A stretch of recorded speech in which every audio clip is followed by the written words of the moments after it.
where the mind is without fear and the head is held high, where knowledge is free.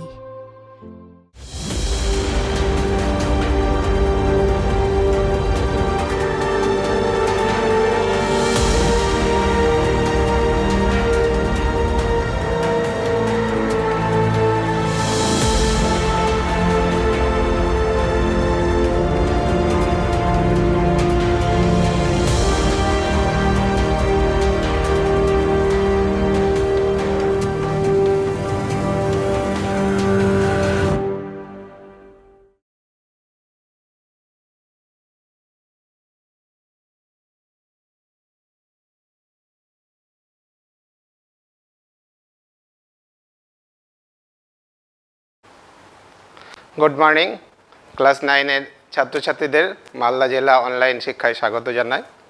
আমি শ্রী জীবনকৃষ্ণ দেবনাথ, গাজল এইচ.এন.এম. High স্কুলের assistant headmaster. তোমরা জানোই আজকে class 9-এর 18 নম্বর অধ্যায় বৃত্তের ক্ষেত্রফল, এরিয়া অফ সার্কেল, এই চ্যাপ্টার নিয়ে আলোচনা করব। আগামী 1 ঘন্টা আমরা আবার সুন্দরভাবে আগের ক্লাস যেমনভাবে তোমরা করেছো, তোমাদের ভালোবাসার টানেই খুব সুন্দর রেসপন্স তোমাদের পাচ্ছি। আমি অভিভূত বলতে গেলে। মালদা অক্রমণী ইনস্টিটিউশন থেকে শুরু করে সুদূর ইটাহার, কালিয়াগঞ্জ, আমাদের প্রশাসনিক অধিকর্তারা খুশি হবেন জেনে। শুধু মালদা জেলা ছাড়িয়ে গেছে এই চ্যানেল, আমারও জানা ছিল না। মালদা থেকে শুরু করে ইটাহার এবং কালিয়াগঞ্জ পার্বতী সুন্দর হাই স্কুল, এত দূর থেকে রেসপন্স আসছে তোমাদের। মালদা জেলার বিভিন্ন প্রান্ত থেকে আসছেই। আমি সত্যি অভিভূত, তোমাদের টানেই আবার এসেছি। আগের দিনের ক্লাসে করেছিলাম ত্রিভুজের ক্ষেত্রফল, আজকে বৃত্তের ক্ষেত্রফল নিয়ে আমরা 1 ঘন্টা, আগামী 1 ঘন্টা সুন্দরভাবে সবাই মিলে আবার সেই একই কথা, যে সুন্দরভাবে 1 ঘন্টা আনন্দের সঙ্গে কাটাবো, পড়াশোনা করব এবং নতুন কিছু শিখব, এই আশা এবং ইচ্ছা রেখে তোমাদের সঙ্গে 1 ঘন্টা কাটাতে চাই। আজকের চ্যাপ্টার আমাদের বৃত্তের ক্ষেত্রফল ক্লাস 9-এর। তোমাদের প্রথমেই যেটা করতে হবে, টেক্সট বই নিয়ে বসে পড়ো, বই খাতা কলম সঙ্গে নাও, 1 ঘন্টা মনোযোগ দিয়ে শুনবে। যা যা সমস্যা থাকবে আমার ফোন নাম্বার লেখাই আছে, তোমরা জানো, তাও আরেকবার বলে দিচ্ছি, 9851516546। যে কোনো সময় ফোন করতে পারো, হোয়াটসঅ্যাপ করতে পারো, কোনো সমস্যা নেই। যারা ইতিমধ্যে প্রচুর ছেলে মেয়ে যারা যোগাযোগ করেছো, আমি প্রত্যেকেরই চেষ্টা করেছি উত্তর দিয়ে দেওয়ার, এবং আগামী দিনেও চেষ্টা করব যথাসাধ্য তোমাদের সাহায্য করার। চলে আসি আজকের চ্যাপ্টারে, আর সময় নষ্ট করছি না। এখন আমরা বৃত্তের ক্ষেত্রফল নিয়ে আলোচনা করার আগে দু একটা জিনিস আলোচনা করি। তোমরা দেখতে পাচ্ছ এখন বিভিন্ন জায়গায় বৃত্তাকার চিহ্ন। কোথায় দেখতে পাচ্ছ? তোমরা খবরের কাগজ, টিভি দেখলেই দেখবে যে কলকাতার বিভিন্ন শহরতলিতে যে লোকাল ট্রেন স্টেশনগুলো, সেখানে এখন চলছে এই বৃত্ত আঁকার কাজ। বিভিন্ন জায়গায় তোমরা জানো বৃত্ত আঁকার কাজ কেন চলছে, কারণ হচ্ছে সোশ্যাল ডিস্ট্যান্স মেনটেন করতে হবে। বলা এই কারণে যে পড়াশোনা করলেই যে শুধু শিক্ষা অর্জন হয় তা নয়, বাস্তব অভিজ্ঞতা আমাদের অনেক কিছু শেখায়। আর এই গণিত এমন একটা জিনিস যা তোমাকে সমৃদ্ধ করবে নিজের ব্যক্তিগত জীবনে, ব্যবহারিক জীবনে, এবং সরকারি চাকরি বা অন্যান্য ক্ষেত্রে, স্ব ক্ষেত্রে যে যেখানে প্রতিষ্ঠা পাবে সেসব ক্ষেত্রে তো নিশ্চয়ই। তো আমাদের ধারণাগুলো আরও সম্পূর্ণ করতে হবে। আমরা ত্রিভুজের ক্ষেত্রফল নির্ণয় করতে জানি, চতুর্ভুজের ক্ষেত্রফল নির্ণয় করতে জানি, আমরা এখন শিখব বৃত্তের ক্ষেত্রফল। এই বৃত্তের পরিসীমা চ্যাপ্টার নিয়ে আলোচনা করেছেন আমাদের অসীমবাবু। সেই চ্যাপ্টার নিশ্চয়ই তোমরা মনোযোগ দিয়ে দেখেছো, তোমরা জানোই। বৃত্তাকার, প্রথমে যদি আমরা বাস্তব উদাহরণে যাই, বৃত্তাকার কোনো আকারের কথা ভাবি। আমি বললাম স্টেশনে বিভিন্ন জায়গায় সোশ্যাল ডিস্টেন্স মেনটেন করার জন্য বৃত্তাকার চিহ্ন আঁকা হচ্ছে, সেগুলো তো দেখেছো। তাছাড়া বৃত্তাকার বস্তু বাড়িতে নেই এরকম বোধহয় কারো বাড়ি নেই, তাই না? আমাদের প্রত্যেকের বাড়িতেই আছে। বৃত্তের কথা বলতে গেলে চাকা, আমরা জানি প্রগতির প্রতীক হচ্ছে চাকা, বৃত্তাকার। সবার বাড়িতে 2 চাকা হোক, 4 চাকা হোক, 3 চাকা হোক, কিছু না কিছু আছেই। বৃত্তাকার ঘড়ি, অনেক বৃত্তাকার জিনিস আছে। এবার বৃত্তাকার যদি একটা বাগান হয় আমার, তার কতটা জায়গা লাগবে, তার ক্ষেত্রফল কত, কীভাবে বার করব, সেই নিয়ে আমরা একটু ভেবে দেখি। তার আগে আমি চলে যাই একটু ইন্ট্রোডাকশানে। যে তোমরা তো অলরেডি বৃত্তের পরিধি চ্যাপ্টার করেছো, তোমাদের জানাই আছে, কিন্তু বৃত্ত কাকে বলে এই সংজ্ঞাটা নিয়ে একবার আমি আমার অভিজ্ঞতা থেকে তোমাদের সঙ্গে শেয়ার করতে চাই। যে আমি দেখেছি ক্লাসের প্রত্যেকটি ছাত্রী প্রত্যেকেই, যদি আমি বলি একটা বৃত্ত বোর্ডের মধ্যে এঁকে দাও, প্রত্যেকেই পারে, খুব সুন্দরভাবে এঁকে দেয়। অনেকের হাতের আঁকা খুব সুন্দর, তারা সুন্দরভাবে আঁকে। কিন্তু সমস্যা হয় কোথায়? ক্লাসের খুব কম ছেলেমেয়েরা বলতে পারে বৃত্ত কাকে বলে। আঁকতে সবাই পারে, উদাহরণ দিতে সবাই পারে, কিন্তু সংজ্ঞাটাতে কেমন যেন গুলিয়ে যায়। সেই জন্য প্রথমেই আমি বৃত্তের সংজ্ঞাটা তোমাদের দেখাবো। দেখো আমি লিখে রেখেছি বৃত্তের সংজ্ঞা, খুব সুন্দরভাবে দেখো, মনোযোগ দিয়ে দেখবে এবং মনে রাখবে। খুব সহজ বৃত্তের সংজ্ঞা কি লিখেছি দেখো। সমতলে একটি চলমান বিন্দু একটি স্থির বিন্দু থেকে সমান দূরত্ব বজায় রেখে গতিশীল হয়, তবে সেই চলমান বিন্দুটির সঞ্চার পথকে বৃত্ত বলে। খুব সুন্দরভাবে লিখে নাও। আরেকবার রিপিট করছি আমি। সমতলে একটি চলমান বিন্দু, ধরো এখানে কোনো একটা বিন্দু আছে, ছবি আঁকা আছে, এখানে দেখো কোনো একটা বিন্দু এমনভাবে গতিশীল, ঘুরছে ঘুরছে ঘুরছে গতিশীল, এমনভাবে গতিশীল যাতে একটি স্থির বিন্দু থেকে, কিভাবে ঘুরছে, স্থির বিন্দু এখানে দেখো ছবিতে দেখানো আছে ও বিন্দু, এই স্থির বিন্দু থেকে কিভাবে ঘুরছে, এটা শর্ত মেনে ঘুরছে। শর্তটা কি? সবসময় দূরত্বটা সমান। আমরা যে কোনো জায়গায় যদি গতিশীল বিন্দুর অবস্থান যদি প্রথমে পিতে থাকে, ওপি যা দূরত্ব কিউ এলেও পরেও ঠিক একই দূরত্ব হবে, যেখানেই আসুক না কেন, যে কোনো পজিশনে। আর এস আমি অনেকগুলো পজিশন দেখালাম, এমনভাবে গতিশীল যাতে করে প্রত্যেকটা অবস্থানে কি হচ্ছে, এই স্থির বিন্দু থেকে তার দূরত্ব সমান যদি হয়, গতিশীল হয়, তবে সেই চলমান বিন্দুটির সঞ্চার পথকে বৃত্ত বলে। নিশ্চয়ই বুঝে নিলে, সবার কনসেপ্ট ক্লিয়ার হয়েছে এবং প্রত্যেকে খাতায় লিখে নাও। আমি ধীরে বললাম, আবার একবার বলে দিচ্ছি তোমাদের জন্য যেন লিখতে অসুবিধা না হয়।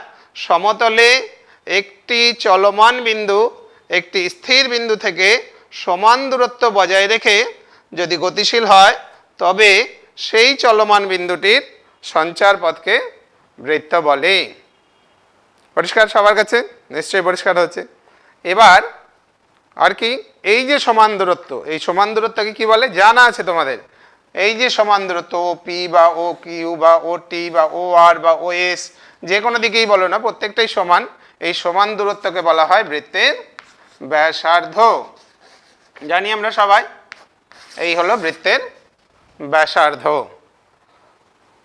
ব্যাস কাকে বলে? তাহলে আমি এই যে সংজ্ঞা দিয়েছি, এখান থেকে একটা ব্যাসের সংজ্ঞা দিই। ব্যাসের সংজ্ঞাও জানো অনেকেই, তা সত্ত্বেও আমি এইভাবে বলি। কিভাবে বলছি?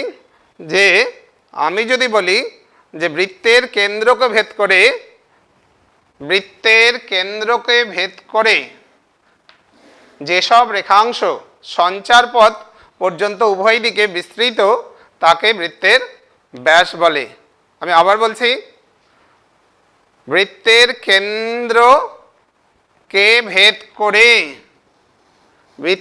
কেন্দ্রকে ভেদ করে যেসব রেখাংশ উভয় দিকে সঞ্চার পথ পর্যন্ত বিস্তৃত, ধরো এখানে আর ড্যাশ নাম দিলাম, আর ড্যাশ, এটা হলো এমন একটা রেখাংশ যা কেন্দ্রকে ভেদ করে বৃত্তের উভয় দিকে, দেখো দুদিকেই কত দূর পর্যন্ত বিস্তৃত হয়েছে, সঞ্চার পথ পর্যন্ত বিস্তৃত হয়েছে। তাহলে এই আর ড্যাশকে আমরা বলবো বৃত্তের ব্যাস। আর একটা সংজ্ঞা আছে, অনেকেরই জানা আছে। সংজ্ঞাটা হলো, যেমন হচ্ছে প্রথমে আগে জ্যা-এর সংজ্ঞা দিয়ে আমরা বলতে পারি যে জ্যা কাকে বলে। বৃত্তের জ্যা, বৃত্তের পরিধির উপর অবস্থিত যে কোনো দুটো বিন্দু যদি আমরা যুক্ত করে দিই, তাহলে যে রেখাংশ পাওয়া যায় তাকেই বলা হয়, সরলরেখাংশই হলো বৃত্তের জ্যা। আমি যদি এখানে এম-এন জ্যা-এর নাম দিই, তাহলে এই রকম যতগুলো জ্যা আঁকা যায় তার মধ্যে সবচাইতে বৃহত্তম জ্যাটাই হচ্ছে বৃত্তের ব্যাস। অর্থাৎ বৃত্তের কেন্দ্রগামী জ্যাকে বৃত্তের ব্যাস বলে, আমরা সেটাও বলতে পারি। দুটোই সংজ্ঞা অবশ্যই পুরোপুরি ঠিক এবং নিশ্চিতভাবে যে কোনো একটা ব্যবহার করতে পারো। জানা আছে, আমি শুধু রিপিট করে দিচ্ছি, একটু মনে করে দিচ্ছি। এবার পরিধি, পরিধি তাহলে কোন অংশটা?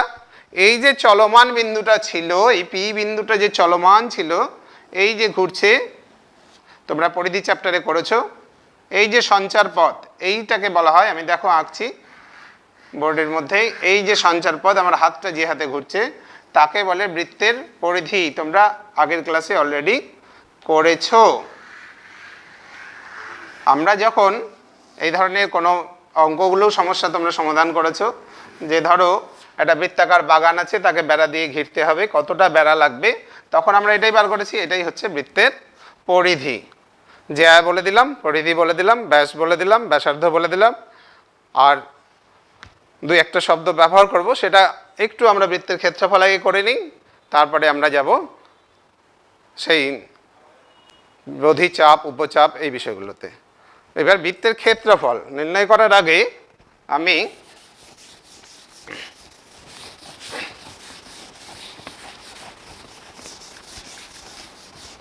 বৃত্তের যখন ক্ষেত্রফল আমরা নির্ণয় করব, তার আগে বৃত্তের পরিধি, যেই চ্যাপ্টার তোমরা করে এসছো, যে বৃত্তের পরিধি কত হবে তোমরা জানো, এর সূত্র 2πr, যেখানে আর হলো বৃত্তের ব্যাসার্ধ, আর হচ্ছে বৃত্তের ব্যাসার্ধ, তাহলে বৃত্তের পরিধি হবে 2πr। তোমরা আগে এই চ্যাপ্টার করে এসেছো। অর্ধবৃত্তের পরিধি কত হবে? বৃত্তের যদি হয় অর্ধবৃত্ত হলে হয়ে যায় এর অর্ধেক। এটা হলো একটা অর্ধবৃত্তের ছবি, পি ও কিউ নাম দিলাম। এর পরিধি কত হয়? এর পরিধি হয়, এখানেও লিখে রাখলাম, একটু শুধু মনে করিয়ে দিচ্ছি আমি, অর্ধবৃত্তের পরিধি, এসব জানা আছে, একটু শুধু রিপিট করে দিচ্ছি যাতে তোমাদের এই চ্যাপ্টার করতে কাজে লাগে। এটা হলো 2πr এর অর্ধেক πr, আর হচ্ছে এটা কত, ব্যাসটা হবে 2r। এই হলো অর্ধবৃত্তের পরিধি, এসব করা আছে। এখন আমরা ক্ষেত্রফল নির্ণয় করব। ক্ষেত্রফলের সূত্রটা আগে আমরা প্রতিষ্ঠা করার চেষ্টা করি। বৃত্তের ক্ষেত্রফল কত হবে? বৃত্তের ব্যাসার্ধ আর, বৃত্তের ক্ষেত্রফল কত হবে দেখি আমরা, বৃত্তের ক্ষেত্রফল কত হয়।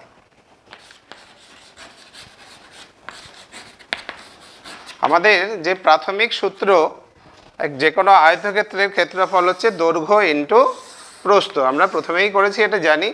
এই এ বি সি ডি যদি একটা আয়তক্ষেত্র হয়, তাহলে এ বি সি ডি এর ক্ষেত্রফল হবে দৈর্ঘ্য ইন্টু এই যে এরিয়াটা। অর্থাৎ ক্ষেত্রফল সম্পর্কে কথাটা বলিনি, ক্ষেত্রফল নিয়ে ত্রিভুজের ক্ষেত্রফল চ্যাপ্টারেও আমি আলোচনা করেছিলাম। ক্ষেত্রফল কাকে বলে? আমি যদি বৃত্তের ক্ষেত্রফল বলি, কোন জায়গাটা, এই ক্ষেত্রের মধ্যে যে জায়গাটা আছে সেটাই হচ্ছে বৃত্তের ক্ষেত্রফল। এর ভেতরে কতটা জায়গা আছে আমরা এটা বার করতে চাইছি, তাই তো, এই জায়গাটা। তাহলে এই শেপের বৃত্তাকার আকারের কোনো বস্তুর ক্ষেত্রফল কত হবে সেটা আমরা যদি আমাদের জানা বস্তুর সাহায্যে বার করতে পারি। আমরা জানি আয়তক্ষেত্রের ক্ষেত্রফল সমান হচ্ছে দৈর্ঘ্য ইন্টু প্রস্থ। দেখা যাক আমরা পারি কি পারি না। আমি চেষ্টা করছি তোমাদের দেখানোর, সুন্দরভাবে দেখবে। যাদের কাছে মনে হয় অঙ্ক মজার জিনিস নয়, তারা আরও ভালো করে দেখো, ভালো লাগবে আশা করি। সুন্দরভাবে আমরা যদি অঙ্কের মধ্যে থেকে মজাটা খুঁজে নিতে চাই, খুঁজে পাবো। কারণ এই মজার দিনগুলো তোমাদের ক্ষেত্রে একটা সত্যি, তোমাদের আমাদের সকলের ক্ষেত্রেই যাচ্ছে। এই বছরটা কিছু করার নেই, এই করোনা মহামারীর জন্য আমরা দীর্ঘদিন স্কুলের বাইরে। ছোট ছোট দিনগুলো, আমি যদি ডক্টর এপিজে আব্দুল কালামের কথা বলি, তোমরা সবাই শুনেছো তার নাম, প্রাক্তন রাষ্ট্রপতি ছিলেন, ভারতীয় বিজ্ঞানী। তিনি একটা খুব সুন্দর কথা বলেছিলেন যে আমরা যারা, ধরো প্রত্যেকেই, তুমি আমি সকলেই, আমরা বিভিন্ন ক্লাসে 1 থেকে শুরু করে প্রত্যেকটা ক্লাসে মার্কশিট পেয়েছি। মার্কশিটে কোন সাবজেক্টে কত নম্বর পেয়েছি আমরা কিন্তু বয়স যখন বেড়ে যায় তখন বলতে পারি না। ধরো তুমি 9-এ পড়ো, তুমি কি এখন বলতে পারবে তুমি ক্লাস 6-এ যখন 6 থেকে 7-এ উঠেছিলে বাংলায় কত পেয়েছিলে? এরকম করতে করতে যত দিন যাবে তা মনে থাকে না কিন্তু আমাদের। কিন্তু কোন জিনিসগুলো মনে থাকে? খুব সুন্দরভাবে স্কুলের একটা সুন্দর স্মৃতি। আমার বয়স যখন 60-70 বা আরও বেশি যদি বেঁচে থাকি হয়ে যায়, তখনও দেখবে কিন্তু সুন্দর স্মৃতিগুলো মানুষকে খুব আনন্দ দেয়। যখন অবসর সময়ে স্কুলের সুন্দর সুন্দর ঘটনাগুলো আমাদের মনে থাকে। এই রকম কাজগুলো যখন আমরা করি, খুব সুন্দর সুন্দর ঘটনা ঘটে, এক একজনের কাছ থেকে এক একটা ইনোভেশন পাওয়া যায়, তখন কিন্তু এই স্মৃতি হয়ে মাথায় থাকে এবং আনন্দ পাওয়া যায়। এইভাবে করবে। দেখো আমার হাতে আমি দুটো বৃত্তাকার চিত্র এখানে নিয়ে এসেছি, তৈরি করে নিয়ে এসেছি এই দুটো। এইখান থেকে আমি এই যে বৃত্তাকার ক্ষেত্র দেখতে পাচ্ছ, এর ক্ষেত্রফল বার করব। আগে দেখিয়ে দিই তোমাদের, এই যে দুটো বৃত্তাকার শেপ আছে, দুটো একদম একই মাপের আছে। আমি কিভাবে বার করতে পারবো এটাকে আয়তক্ষেত্রের আকার করে দিই, সেটাই আমি তোমাদের এখন করে দেখাবো। দেখো আমাদের এটা জানা আছে যে এই বৃত্তটার, আমি একটু সেট করে নিচ্ছি, 1 মিনিট টাইমও লাগবে না। এইখানে দেখো তোমরা তাকিয়ে, যে আমি এই যে বৃত্তাকার যে চিত্রটা এখানে নিয়েছি, এই বৃত্তের কেন্দ্র ও, এর হচ্ছে ব্যাস দেওয়া আছে, লম্বা করে দাগ টানা আছে। এর পুরো পরিধিটা তোমাদের জানাই আছে, এটা কত হয়, 2πr। এর অর্ধেক অংশ, এই দিকটার যোগফলটা কত হবে, এটা হচ্ছে অর্ধবৃত্তাকার যে পথ, এইটুকুটা হচ্ছে কত, πr। আবার দেখো তীর দিয়ে দেখানো আছে, নিচেরটুকু কত, πr। আর এই ব্যাসার্ধগুলো আমি যেখান থেকেই কাটি না কেন, এই দাগগুলো দৈর্ঘ্য কত হবে, r। এইটুকু জিনিস মাথায় রাখবে, তাহলেই সুন্দর করে দেখতে পাবে। দেখো আমি এই ছবিটার উপর এই ছবিটা যদি বসিয়ে দিই, দুটো একই সমান আছে, অর্থাৎ এই চিত্রের যা ক্ষেত্রফল আর আমার হাতে যে চিত্রটা আছে তার ক্ষেত্রফল একদম একই হবে। এই দুটো আমরা দেখাবো কি করে ক্ষেত্রফলটা নির্ণয় করা যাচ্ছে। এবার দেখো আমি কি করব, এই যে বৃত্তাকার চিত্রটা আছে, একে কেন্দ্র বরাবর সমান প্রথমে কেটে দিই, 2 ভাগ করি, তারপরে এটাকে আমরা 4 ভাগ করব। আমি কেটে দেখাচ্ছি। দেখো এই ব্যাস বরাবর আমি কেটে দিলাম। একই মাপের তোমাদের দেখিয়েছি আমি আগে, যে ক্ষেত্রফল দুটোর কি হবে, সমান হবে। এটাকে কাটলাম, আবার এইটাকে ভাঁজ করে মাঝ বরাবর আমি কেটে দিচ্ছি। দেখো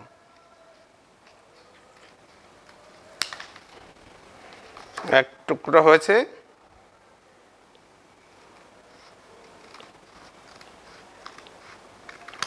কতগুলো টুকরো পেলাম হাতে, এবার দেখো 4টি টুকরো হয়েছে।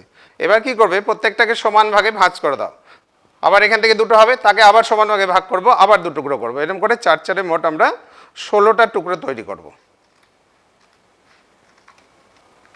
এই হয়ে গেল এই টুকরো। আবার দেখো এটাকে কাটছি। এইটা তোমরা যদি স্কুলে করতে, তোমাদের মাস্টারমশাই দিদিমণিরাও খুব খুশি হতেন যারা করাতেন, এবং তোমরাও খুব ক্লাসটা করে আনন্দ পেতে। কিন্তু এই বছরের জন্য আমাদের কিছুই করার নেই, সবাইকে এইভাবেই শিখতে হবে। আগামী দিন নিশ্চয়ই আবার আসবে, আবার আমরা সুন্দরভাবে করব। কেটে দিলাম। এইটা কাটতে কাটতেই আমি তোমাদের বলে রাখি, আমি আগের ক্লাসে বলেছিলাম যে এই মুহূর্তে বিভিন্ন স্কলারশিপের অ্যাপ্লাইগুলো চলছে, বাড়িতে থাকলেও ভুলে যাবে না। ক্লাস 9-এ যারা পড়ো তাদের free matric scholarship SC ST ছেলে মেয়েদের জন্য তারা করে দেবে। কন্যাশ্রী চলছে, তারপরে NMMS-এর অ্যাপ্লিকেশন, যারা ক্লাস 8-এ কোয়ালিফাই করেছো, স্কলারশিপ পেয়েছো, তাদের কিন্তু NMMS অর্থাৎ ন্যাশনাল মিন্স কাম মেরিট যে স্কলারশিপ, সেই স্কলারশিপ যারা পেয়েছো তারা কিন্তু রেজিস্ট্রেশন অবশ্যই করবে, নাহলে স্কলারশিপের টাকা অ্যাকাউন্টে ঢুকবে না। স্কুলের প্রধান শিক্ষক মহাশয়ের সাথে যোগাযোগ করে তারা প্রত্যেকে নিজস্ব ইউজার আইডি এবং পাসওয়ার্ড ক্রিয়েট করে NSP পোর্টালে গিয়ে অ্যাপ্লাই করে দেবে। যদি না করে থাকো, অতি দ্রুত স্কুলের প্রধান শিক্ষক বা প্রধান শিক্ষিকার সঙ্গে যোগাযোগ করে সেই কাজটা করে ফেলবে। কোনো কিছুতে অসুবিধা হলে যে কোনো সময় আমাকে ফোন করতে পারো, আমি চেষ্টা করব তোমাদের যথাসাধ্য হেল্প করে দেওয়ার। আর যারা ম্যাথামেটিক্স অলিম্পিয়াড বা সায়েন্স অলিম্পিয়াড অথবা ইংলিশ অলিম্পিয়াড এই পরীক্ষাগুলো দাও, তাদের জন্য বলবো এবছর একটা সুখবর আছে। এবছর কিন্তু অনলাইনে পরীক্ষাটা বাড়ি থেকেই দেওয়া যাবে এবং অনলাইনে অ্যাপ্লাইও করা যাবে। এই মুহূর্তে সেই অ্যাপ্লিকেশন চলছে, আমি অনেক ছাত্রছাত্রীদের করে দিলাম। তোমরা যারা করবে তারা নিজেরা চেষ্টা করতে পারো, স্কুলের সঙ্গেও যোগাযোগ করতে পারো। এইবার দেখো আমি চলে আসি, আমার কাটা হয়ে গেছে। দেখো মোট কটা পিস তৈরি হয়েছে আমার এখানে, 3 4 5 6 7 8টা এখানে আর এখানে দেখো 1 2 3 4 5 6 7 8। এবার আমি এটাকে এখানে সেট করে দেবো। দেখো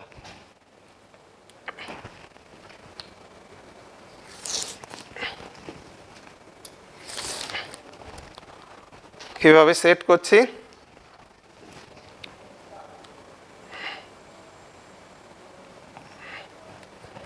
এই সেট করে দিলাম একটা করে, যাতে দেখতে ভালো লাগে বা বুঝতে সুবিধা হয় আমি বাই কালার করে দিলাম।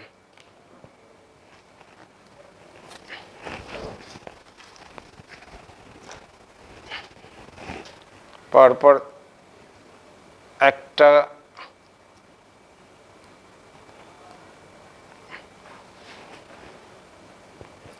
নীল দিলাম, তারপরে একটা দিলাম হচ্ছে, দেখো আমি প্রথমে বৃত্তটাকে কেটেছিলাম ব্যাস বরাবর, দুদিক থেকে কাটার পরে 4 টুকরো হয়েছিল, তারপরে 8 টুকরো করেছি, তারপরে 16 টুকরো। এবার দেখো তোমরা দেখলে আমি এখানে লাগাচ্ছিলাম।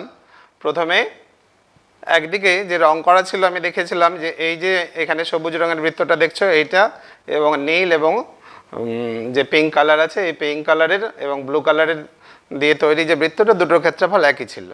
এই কাটার পরে এটা কি শেপে আসলো দেখো। আমি দেখেছিলাম যখন এই বৃত্তটাকে তুলেছিলাম এর উপরে খেয়াল করে দেখেছিলে যে এই অর্ধেক ব্যাস বরাবর থেকে অর্ধবৃত্তাকার অঞ্চল ছিল কি এই গোলাপি কালার অর্থাৎ পিঙ্ক কালার, এবং এইখানে নিচের দিকটা অর্ধেক কালার ছিল কি এই নীল কালার দিয়ে। তাহলে আমার এখন এই যে অংশটা তৈরি হলো কেটে এখানে পরপর সেট করে দেওয়ার পরে এটা কি আকার দেখাচ্ছে দেখো, আয়তকার দেখাচ্ছে। এবার তাহলে আমি এখান থেকে যে আয়তকার দেখাচ্ছে তার এই যে অংশগুলোর যোগফল, এই প্রত্যেকটা অংশের যোগফল কত হবে বলো। এটা পুরোটা হচ্ছে এইটার সমান, এইখান থেকে দেখো আমি তীর দিয়ে দেখাচ্ছি। তাহলে এটা কতটা আমাদের জানা আছে, এটা কত হয়, পুরোটা যদি 2πr হয় তাহলে এর দৈর্ঘ্যটা কত হবে, এটা হলো πr। আর এই প্রত্যেকটাই হচ্ছে কি উচ্চতাটা কত r।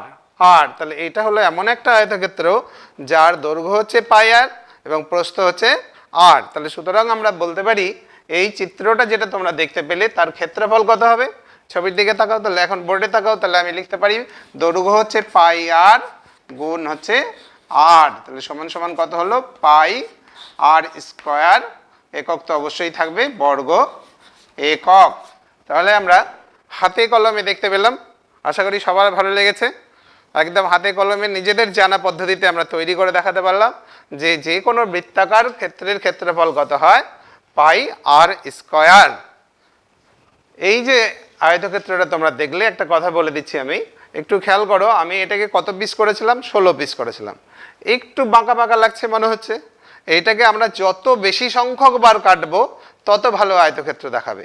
আমি যদি 16 পিস না করে এটাকে 32 পিস করতাম আরও বেশি অ্যাকুরেট মনে হতো যে আয়তক্ষেত্র, এবং তার চাইতে আরও বেশি 64 বার করলে আরও বেশি, এরকম করতে করতে অনেকবার করা যায়। সেটা তোমরা যারা সায়েন্স নিয়ে পড়বে, ম্যাথামেটিক্স নিয়ে পড়বে, কলনবিদ্যা নামে একটা বিষয় আছে খুব সুন্দর ইন্টারেস্টিং, আমাদের যে ম্যাথামেটিক্স এবং সায়েন্স ডেভেলপ করেছে যেই চ্যাপ্টারের উপর দিয়ে, যে সাবজেক্টের উপর দিয়ে, সেটা হচ্ছে ক্যালকুলাস বা কলনবিদ্যা, সেইখানে আরও ভালো করে জানবে। এখন এই পর্যন্ত দেখালাম, আশা করি তোমাদের ভালো লেগেছে। প্রত্যেকে বাড়িতে এরকম করে সুন্দর করে একটা মডেল তৈরি করবে। তোমাদের ফরম্যাটিভ ইভ্যালুয়েশন হলো না, একটা করে রাখতে পারো, তারও একটা 3 বার দিতে হয় তোমাদের ইন্টারনাল ফরম্যাটিভ ইভ্যালুয়েশনে। তার একটা পার্টে 6টা মোট টপিকস আছে, একটা আছে মডেল মেকিং। এটা একটা সুন্দর মডেল তোমরা করে দেখাতে পারো কিভাবে বৃত্তের ক্ষেত্রফল আমরা আয়তক্ষেত্রের ক্ষেত্রফল নির্ণয়ের সূত্রের সাহায্যে করতে পারি। তাহলে আমরা শিখে গেলাম আজকে বৃত্তের ক্ষেত্রফল নির্ণয়ের সূত্র। এইবার চলে যাব আমরা অঙ্কগুলোতে।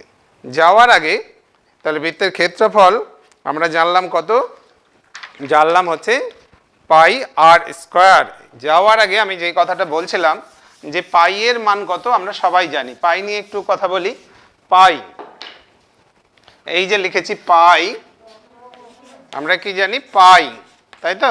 পাই সম্পর্কে সবাই জানো, পাইয়ের মান আমরা অঙ্ক করতে কত ধরি, 22/7, যেটা খুব ভুল হয়ে যায়। খুব একটা ইম্পর্টেন্ট কথা বলছি সবার জন্য। আমরা যেহেতু এই অঙ্কগুলো করার সময় পাইয়ের মান ধরি 22/7, শর্ট কোশ্চেনে যখন পড়ে পাই কি একটি মূলদ সংখ্যা না অমূলদ সংখ্যা, আমরা প্রচুর ছেলেমেয়েরা এই ভুলটা করে বসি। আমাদের দেখে মনে হচ্ছে কি যেহেতু 22/7 দুটো মূলদ সংখ্যার ভাগফল আকারে প্রকাশ করা আছে, পূর্ণ সংখ্যার ভাগফল আকারে, তাহলে এটা মূলদ সংখ্যা। কিন্তু এটা কিন্তু কিছুতেই মূলদ সংখ্যা নয়। আবার বলছি, পাই একটি অমূলদ সংখ্যা, পাই কিন্তু মূলদ সংখ্যা নয়। পাইয়ের মান 22-এর সাতের কাছাকাছি, পাইয়ের মান 22-এর সাত ধরা হয় অঙ্ক করার সুবিধার জন্য। এটা কিন্তু কখনো 22-এর সাত নয়। পাইয়ের মান মোটামুটি মান, অনেক গণিতজ্ঞ আমাদের অনেক মান নির্ণয় করেছেন। 3.14159 আমাদের ভারতীয় গণিতজ্ঞ রামানুজান এই মানটা ব্যবহার করেছিলেন। আর্যভট্ট কাছাকাছি মান ব্যবহার করেছেন। এছাড়া মিশরীয় গণিতজ্ঞ আর্কিমিডিস, প্যাপাইরাস এক একজন এক একটা মান ব্যবহার করেছেন, কাছাকাছি সবগুলোই, কিন্তু কোনোটাই কিন্তু 22-এর সাত নয়। আবার সবার জন্য বললাম যে যখন বলা হবে যে পাই কি মূলদ সংখ্যা না অমূলদ সংখ্যা, সেটি অবশ্যই অমূলদ সংখ্যা। আমরা অঙ্ক করার সুবিধার জন্য পরিমিতিতে কত ধরছি, পাইয়ের মান হলো 22-এর সাত। এবার অঙ্ক করি, চলে যাই তোমাদের ক্ষেত্রফল নিয়ে আলোচনায়। এবার চ্যাপ্টারে চলে যাচ্ছি আমি, পেজ নাম্বার 259। একটা অঙ্ক দেখি, 259, কোশ্চেন নাম্বার হচ্ছে 4, পেজ নাম্বার 259। আমি মিটিয়ে দিলাম, এতক্ষণে অঙ্ক করতে জায়গা লাগবে অনেক বলে। পেজ নাম্বার 259, এখানে লিখে দিলাম। কোশ্চেন নাম্বার হচ্ছে 4। এই 4 নাম্বার অঙ্কটা অ্যাটেম্প করে দেখি কি বলেছে। 4 নাম্বার অঙ্কে দেখো যে আমাদের পাড়ার বৃত্তাকার খেলার মাঠটি বেড়া দিয়ে ঘিরতে প্রতি মিটার 21 টাকা হিসাবে 924 টাকা খরচ হয়। প্রথমে একটা খসড়ার ছবি এঁকে দেবে। এই যে বেড়াটা যে আমি নিলাম এইখানে ধরো, তাহলে এইটা হচ্ছে বৃত্তাকার বেড়া, অর্থাৎ কি দেওয়া আছে, প্রতি মিটারে খরচ দেওয়া আছে 21 টাকা, দিয়ে মোট খরচ দেওয়া আছে 924। তাহলে আমি 924কে 21 দিয়ে ভাগ করলে কত মিটার হয়, অর্থাৎ পরিধিটা পেয়ে যাব খুব সহজেই। সেখান থেকে পরিধি পেয়ে গেলে ব্যাসার্ধ পেয়ে যাব।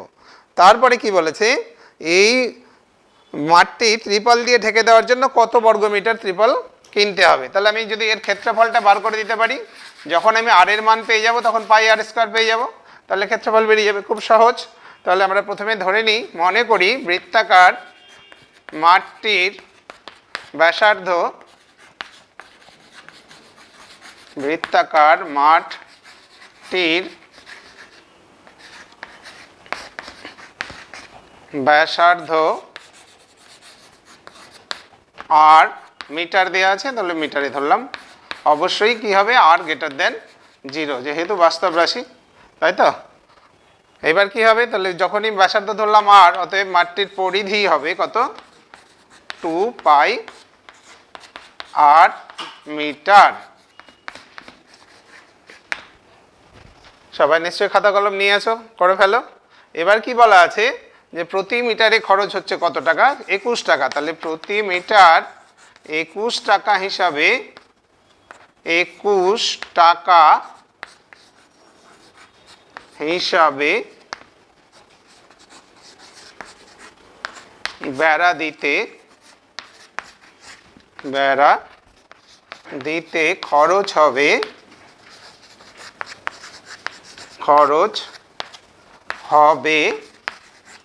কত হবে, 21 × 2 পাই আর, এটা হয়ে যাবে তখন টাকা। তাহলে এইটা হলো খরচ আমি বার করলাম, আর খরচটা দেওয়া আছে, তাহলে দুটো সমান করে দাও।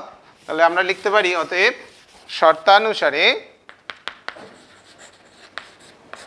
শর্তানুসারে কি হলো, 21 × 2 পাই আর সমান হলো 924, বা 8 সমান হচ্ছে 924/21 × 2 পাই। এখানে পাই লিখলাম, আমি বোর্ডে এখানেই মিটিয়ে করে দিচ্ছি, তোমরা পরের লাইনে অবশ্যই করবে। এই পায়ের মান হবে কত আমরা জানি, এখনই বললাম 22-এর 7। তাহলে 22 এখানে গেল, 7 কোথায় যাবে, গুণ চিহ্ন দিয়ে উপরে দিলাম, ঠিক আছে। তাহলে কাটাকাটি করে দাও এবার, 3 7 21, 3 দিয়ে কাটলে 9, 3 দিয়ে কাটলে হচ্ছে 3 0 8, 22 দিয়ে কাটবো, তাহলে হলো 15 4, 22 দিয়ে কাটলে কত হবে, 7। দেয়ারপর আর ইকুয়াল টু আমরা কত পেলাম, 7 পেলাম।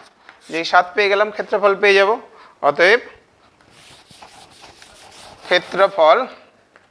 অতএব বৃত্তাকার মাঠটির ক্ষেত্রফল মাঠটির ক্ষেত্রফল কত হচ্ছে পাই আর স্কোয়ার বর্গ একক। তাহলে পাই এর মান হলো 22/7 ইন্টু আর এর মান কত পেয়েছি আমরা 7 আর স্কোয়ার ইন্টু 7 বর্গ মিটার। 7 কেটে গেল, 7 দুগুণে 14 আর একে 15, তাহলে 154 বর্গ মিটার।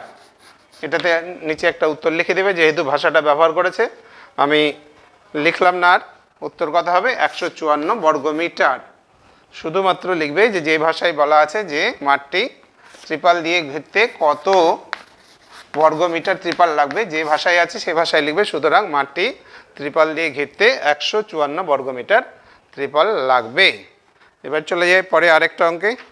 নেক্সট অঙ্ক আমি করব এই পাতারই 259 পেজের 9 নম্বর অঙ্কটা। দেখো বইয়ের পাতা শেষে আছে একদম, খুব সহজ অঙ্ক, দেখতেই পাচ্ছ খুব সুন্দরভাবে করা যায় অঙ্কগুলো। কি বলা আছে একটু পড়ে নিই। ইটালগাছা ফ্রেন্ডস অ্যাসোসিয়েশন ক্লাবের বৃত্তাকার পার্কের বাইরের দিকে পরিধি বরাবর একটি 7 মিটার চওড়া রাস্তা আছে। এই ধরো এই হচ্ছে বৃত্তাকার মাঠ, এর বাইরে এবার বলেছে বাইরে রাস্তা আছে। তাহলে আমি যদি ছবিটা কি, রাস্তাটা কোথায় আছে, এইভাবে ছবিটা হবে এরকম, ছবিগুলো আঁকবে তাহলে সহজে বুঝতে পারবে। এইটা এবার কি বলেছে 7 মিটার চওড়া রাস্তা আছে। তাহলে রাস্তাটা চারিদিকে সমান, আমি রাস্তাটা দেখাচ্ছি এখানে দেখো। এইটা হচ্ছে যেই জায়গাটায় রাস্তাটা আছে সেই জায়গাটা হলো এটা। এবার কি বলেছে পার্কের পরিধি দেওয়া আছে 352 মিটার, অর্থাৎ ভেতরে যে পার্কটা, এই যে পার্কটা, এর পরিধি দেওয়া আছে 352 মিটার। এই রাস্তাটা দেওয়া আছে 7 মিটার চওড়া, এটা 352 মিটার। আর কি বলে দিয়েছে এখানে যে রাস্তাটির ক্ষেত্রফল হিসাব করে লিখতে হবে। তাহলে রাস্তার যদি ক্ষেত্রফল বার করতে হয় তাহলে আমাকে কি বার করতে হবে, এখানে ভালো করে খেয়াল করে দেখো, এখানে দুটো বৃত্ত দেখতে পাচ্ছি আমি। একটা বড় বৃত্ত এই যে বাইরে দিয়ে গেছি, এই 7 মিটার এর সঙ্গে যোগ করে দিলেই পরে আমি যে ব্যাসার্ধটা পাবো সেটা হচ্ছে রাস্তা সহ বৃত্তটার ক্ষেত্রফল। আর এখানে দেয়া আছে কি পরিধি, এখান থেকে আমি বৃত্তের ব্যাসার্ধ পেয়ে যাব, দিলে পরে এই যে ফাঁকা অংশটা ছোট বৃত্ত যেটা দেখতে পাচ্ছ তার ক্ষেত্রফল। তাহলে আমি যদি বড় বৃত্তের ক্ষেত্রফল থেকে ছোট বৃত্তের ক্ষেত্রফলটা বিয়োগ করে দিই, খুব সহজেই বেরিয়ে যাবে রাস্তার ক্ষেত্রফল কত। এবং প্রতি বর্গমিটার একটা খরচ দেওয়া আছে 20 টাকা, তাকে গুণ করে দেবো, উত্তর পেয়ে যাব। খুব সহজ করে ফেলি। দেওয়া আছে কি পরিধি, তাহলে আমি কি ধরে নেবো, মনে করি আগের অঙ্কটার মতোই ঠিক একই রকম, মাঠটির বৃত্তাকার মাঠটির ব্যাসার্ধ আর বৃত্তাকার মাঠটির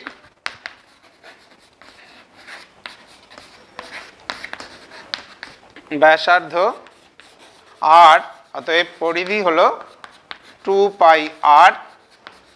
শর্তানুসারে কি হবে 2πr, পরিধি 2πr, এটা বোধহয় মিটারে দেওয়া আছে, মিটার হবে। তাহলে পরে শর্ত মতে দাঁড়ালো, যে কোনো ভাষা ব্যবহার করতে পারো, 2π একবারে মানটা বসিয়ে দিলাম এখানে কাটাকাটির সুবিধার জন্য, সমান r ইকুয়াল টু দেওয়া আছে 352। তাহলে কত দাঁড়ায় দেখো, আমরা কাটতে পারি 2 দিয়ে 1 7 6, 22 দিয়ে কাটলে হবে কত 8। দেয়ারফর r ইকুয়াল টু আমরা পেয়ে গেলাম কত 56। অর্থাৎ মাঠটার ব্যাসার্ধ কত হচ্ছে, এখান থেকে এইটুকুটা কত, আমি যদি a বলি এখানে, ও এ সমান হলো 56। এবার এইটাকে যদি আমি b নাম দিই এখানে, বা এখানে দেখাচ্ছি এদিকে ও b, এই পুরোটা তাহলে কত হবে 56 সাথে 7 যোগ হয়ে যাবে। এটা হলো বড় বৃত্তের ব্যাসার্ধ 63 মিটার। তাহলে এবার বৃত্তাকার মাঠটির ক্ষেত্রফল বার করে নিই। তাহলে অতএব আমি এখানে লিখলাম বৃত্তাকার মাঠটির ক্ষেত্রফল সমান হচ্ছে πr স্কয়ার বর্গ একক। তাহলে হবে 22/7 ইন্টু 56 বর্গ মিটার। 22/7 56, তাহলে কত হলো 8 দুগুণে 16, আর 1 17, 176 ইন্টু 56 বর্গ মিটার। এটা গুণ করে নেবে, কত হবে? গুণ করলে হবে 26, কি করলাম, এটা হচ্ছে 56 পাই আর স্কোয়ার, 8 দুগুণে 16, 8 দুগুণে 16 একে 17 ইন্টু 56। তাহলে এটা গুণ করব না, না এটা কাটাকাটি না করলেই বেশি ভালো হবে। দেখো যেহেতু বিয়োগ করতে হবে, আমরা এখানে এরকম রেখে দিই, পাই ইন্টু 56 এর স্কোয়ার এত বর্গ মিটার। এটা মনে রাখবে, আমি যেহেতু বোর্ড ছোট, এটাকে মেটাতে হবে, আমি রাখতে পারবো না। পরে আমরা কি করব, বড় বৃত্তটা থেকে ছোট বৃত্ত বিয়োগ করব বলেছি, তাহলে রাস্তার ক্ষেত্রফলটা পাবো, ক্যালকুলেশনটা সহজে হবে। এবার দেখো, এবার লিখো রাস্তা সহ মাঠটির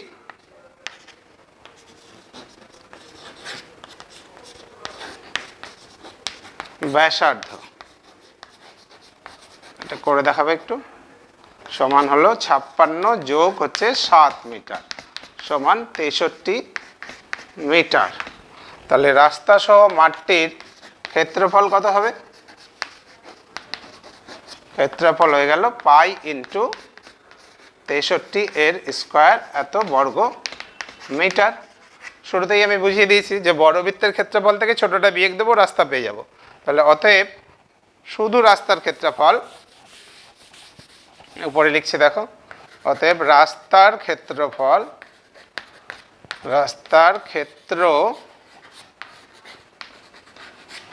সমান হচ্ছে বড়টার কত, পাই ইন্টু 63 এর স্কোয়ার বিয়োগ হচ্ছে পাই ইন্টু 56 এর স্কোয়ার। একটু ক্যালকুলেশনগুলো শিখবে।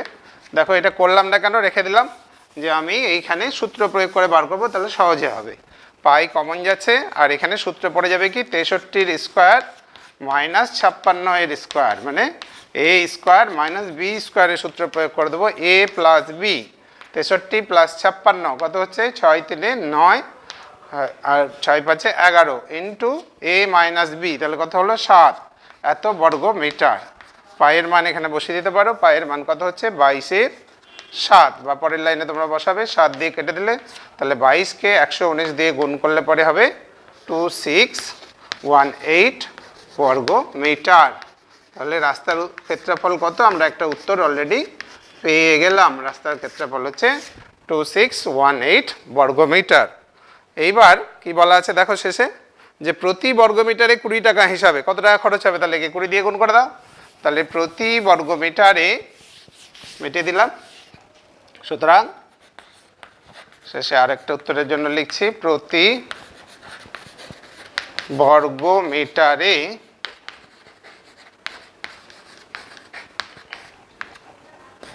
20 টাকা হিসাবে 20 টাকা হিসাবে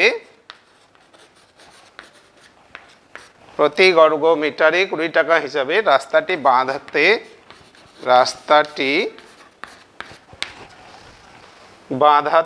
খরচ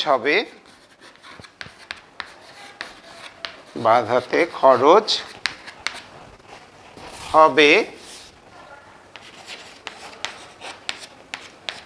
কত হবে, 1 বর্গ মিটারে 20 টাকা, তাহলে 2618 বর্গ মিটারে কত হবে, এটা গুণ করে দাও।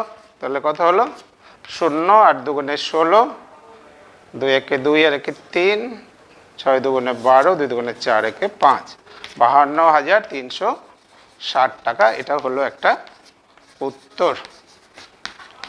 নিশ্চয়ই বুঝতে পারলে সকলে, খুবই সহজ বৃত্তের অঙ্কগুলো। প্রত্যেকটা অঙ্ক করবে, প্র্যাকটিস করবে, আমি যেভাবে বলেছি। নিজেরা একটু বন্ধুবান্ধব সহপাঠী যারা আছে তাদেরকে ডেকে নিয়ে সোশ্যাল ডিস্টেন্স মেনটেন করে বাড়িতে বসে করো, সলভ করো।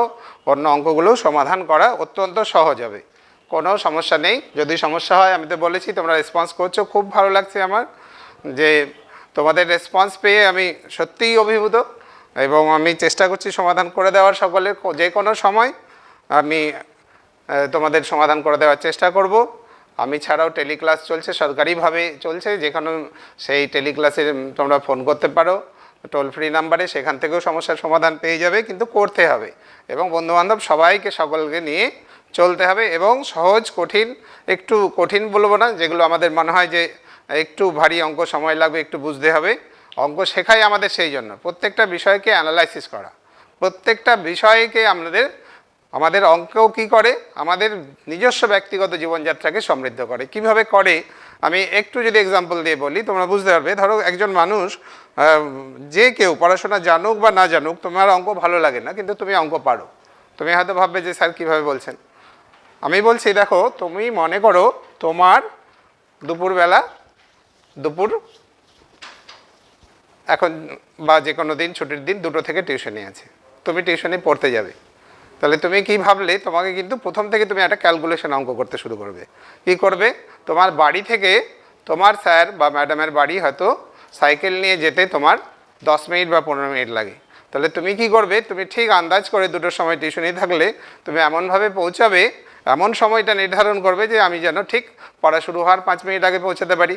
তাহলে কি শুরু হলো, তোমার মধ্যে একটা কিন্তু বুদ্ধি তৈরি জাগ্রত হচ্ছে। আমি অঙ্ক করে ফেলছি যে আমি এমনভাবে বেরাবো, আমি তো হঠাৎ করে অনেক আগে চলে যাব না, যাতে করে পৌঁছেই যায়, তারপরে 2-1 মিনিটের মধ্যে পড়ানোটা শুরু হয়। ঠিক এইভাবে পৌঁছানোর পরে টিউশনির সময় টিউশনি করবে।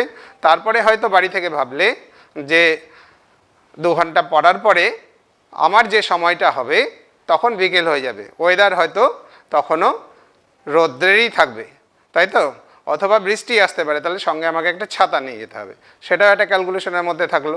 আবার কি, হয়তো তোমার মনে হলো বাড়িতে বসেই যে তোমার কিছু খাতা বা পেন কিনতে হবে, তাহলে তুমি মাকে বললে মা আমাকে 50 টাকা বা 100 টাকা দাও এবং আমার টিউশনির পরে আমি আসার পথে খাতাটা কিনবো, আমার আধ ঘন্টা সময় লাগবে, টিউশনি থেকে ফিরতে দেরি হবে, এবং শেষ পর্যন্ত সমস্ত কাজ সেরে তুমি বিকেলে 5টার দিকে ফিরলে। তাহলে পরে দেখো, এই যে পুরো প্রোগ্রামটা আমি তৈরি করলাম পুরোটাই দেখো ম্যাথামেটিক্স হয়ে গেল। এর মধ্যে ম্যাথামেটিক্স কোথাও ছিল না, কিন্তু আমরা পুরোটাকেই ম্যাথামেটিক্সে কনভার্ট করলাম। আমি কখন বেরাবো, কখন পড়বো, কতক্ষণ লাগবে, তারপরে কি করব, পুরোটাই দেখো এইটাকেই বলা হচ্ছে ম্যাথামেটিক্স। আমরা যত শিখবো, যত ভালো করে এর ভেতরে ঢুকবো, তত ভালো করে জীবনটাকেই আমরা জীবনের প্রত্যেকটা মুহূর্তে এইভাবে ক্যালকুলেশন করবে।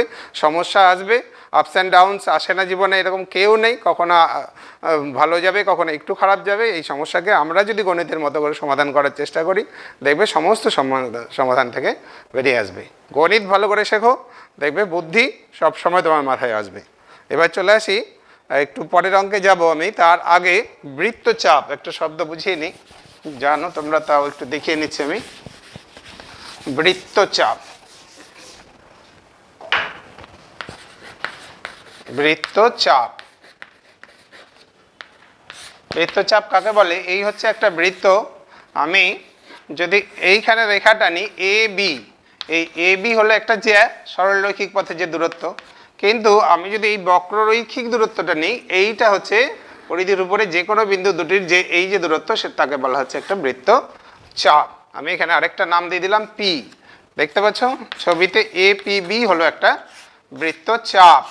আর এইদিকে কোথাও একটা বিন্দু কিউ নাম দিলাম, তাহলে এ কিউ বি, অর্থাৎ চাপ, বৃত্তচাপ আমরা কাকে বলবো? বৃত্তের পরিধির উপরে যে কোনো দুটো বিন্দু কি করে, বৃত্তটাকে দুটো অংশে ভাগ করে দেয়, করে দেয়নি? দেখো আমি এখানে লিখেছি, একটা এপিবি অংশ, একটা হলো এ কিউবি অংশ, এদেরকে বলা হয় বৃত্তচাপ। এদের মধ্যে যেটা বড় বৃহত্তর চাপটিকে বলা হয় অধিচাপ। একদম খুব সুন্দরভাবে বলার চেষ্টা করছি আমি, দেখো এদের মধ্যে যেটি বড় তাকে বলা হয় অধিচাপ, আর যেটি ছোট তাকে বলা হয় উপচাপ। তাহলে ছবিতে দেখতে পাচ্ছ এপিপি হলো উপচাপ আর এ কিউবি হলো অধিচাপ। আরেকটা শব্দ এবার লিখছি তোমাদের, বৃত্তকলা। আর নতুন কিছু জানার নাই, বৃত্তকলা বলে দিলেই হয়ে যাবে, বৃত্তকলা।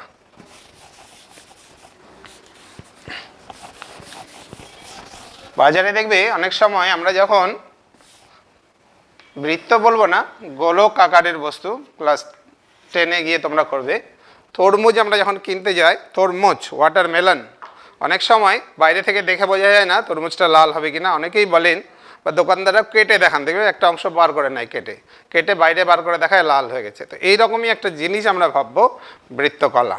বৃত্তকলা তাহলে আসলে কি, এই যে বৃত্তের দুটো ব্যাসার্ধ যদি টানি আমি, এইখান থেকে টেনে দিলাম, একটা বৃত্তের নাম দিলাম, ব্যাসার্ধের নাম দিলাম ওপি, আর একটার নাম দিলাম হচ্ছে ও কিউ। এই যে দুটো ব্যাসার্ধ দ্বারা এই খণ্ডিত চাপ দুটো, এই যে দেখতে পাচ্ছ দুটো চাপ, একটা হচ্ছে পি কিউ চাপ আর একটা এখানে একই রিপিট হয়ে গেছে নাম, আমরা এটার নাম আর দিয়ে দিলাম। পি আর কিউ চাপ এই বৃত্তটাকে দুটো বৃত্তকলায় ভাগ করেছে।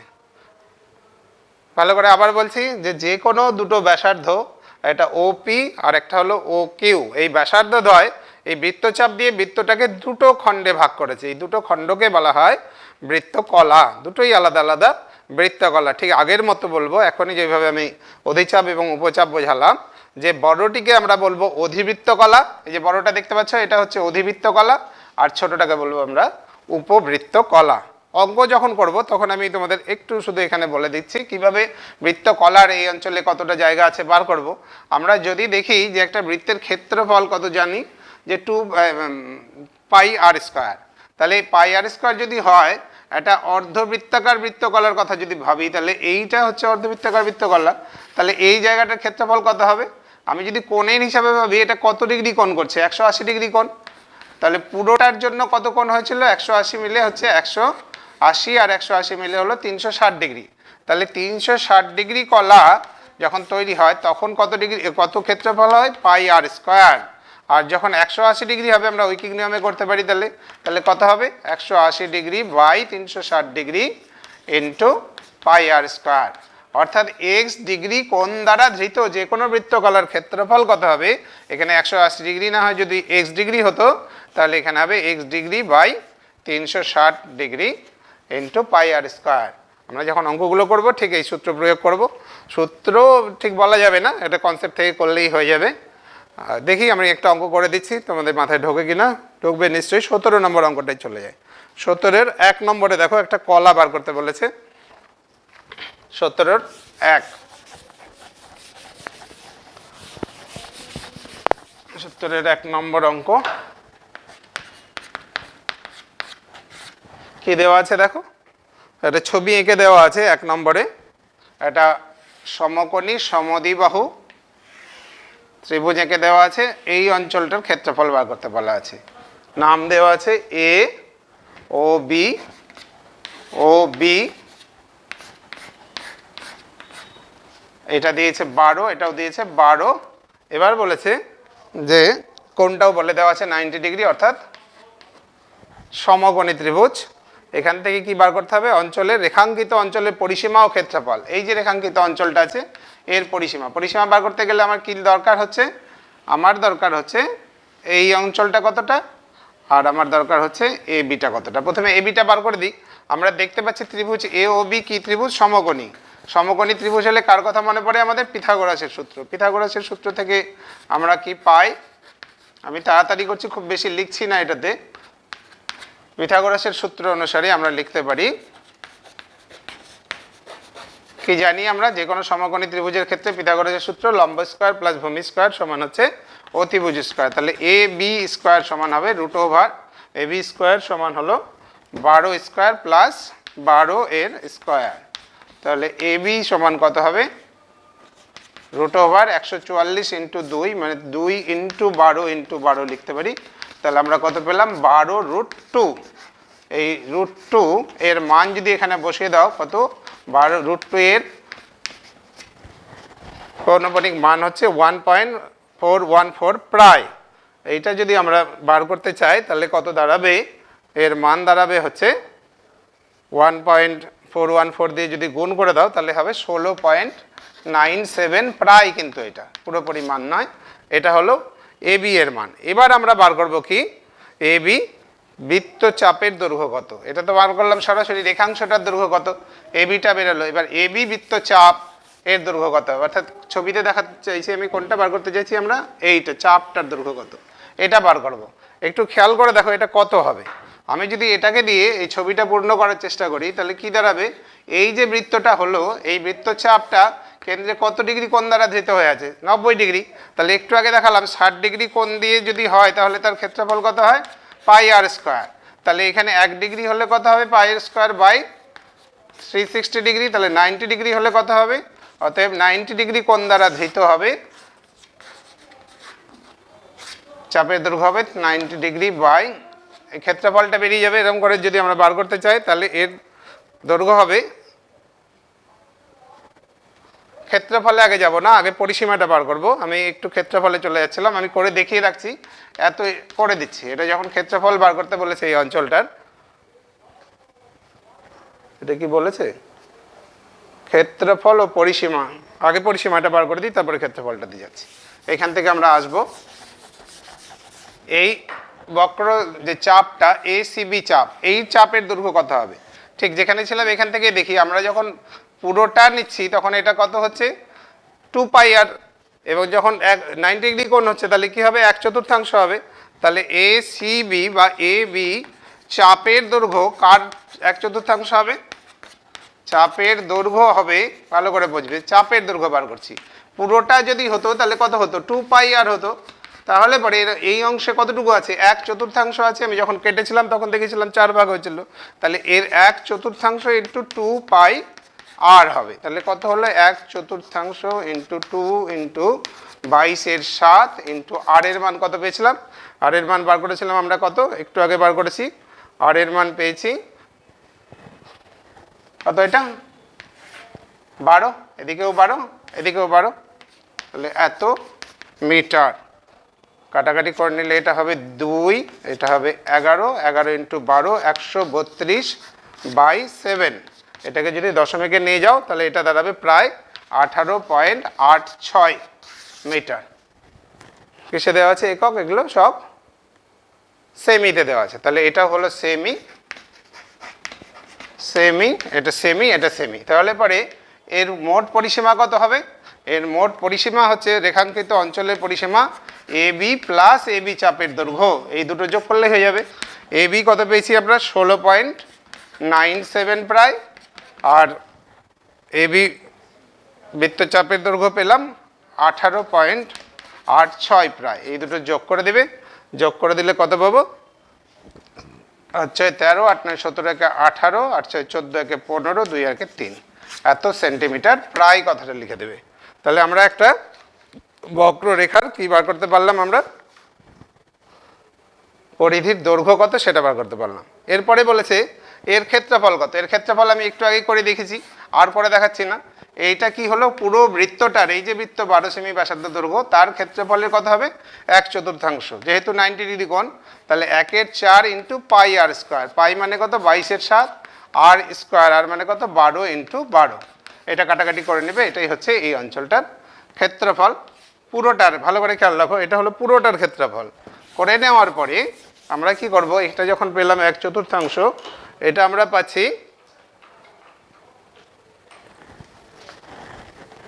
ও এ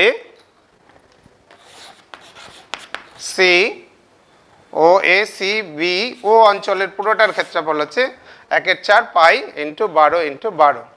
এইটা যা আসবে তার পুরোটার ক্ষেত্রফল। এখান থেকে আমরা কি করব, এই অঞ্চলটা বিয়োগ করে দেবো। এবার এখান থেকে বাদ যাবে কত, মাইনাস হবে এ ত্রিভুজ এ ও বি এর ক্ষেত্রফল। এর ক্ষেত্রফল কত হবে, হাফ ইন্টু ভূমি ইন্টু উচ্চতা, মানে হাফ ইন্টু 12 ইন্টু 12 বর্গ সেমি। তাহলে কত হলো 72 বর্গ সেমি। এই যে পুরো যা মানটা আসবে এখান থেকে বিয়োগ করে দেবে 72, এই যা বিয়োগ করলে যা হবে তাই হচ্ছে রেখাঙ্কিত অঞ্চলের ক্ষেত্রফল। আমি আর এই অঙ্কটা করতে গেলাম না ডিটেলসে, সময় খুব কম হয়ে যাচ্ছে, নেক্সট অঙ্ক করব, সেই জন্য নেক্সট অঙ্ক দেখো। নেক্সট অঙ্ক 260 পেজে আমরা একটু চলে যাই, 260 পেজেই আছি। করে দেখাচ্ছি এই অঙ্কটা, 19 নম্বর অঙ্কটা। দেখো একটা ছবি এঁকে দেওয়া আছে তোমাদের বইয়ে, সহজ অঙ্কটা, আমি খুব বেশি লিখবো না, মূল অঙ্কটা করে দেখাবো।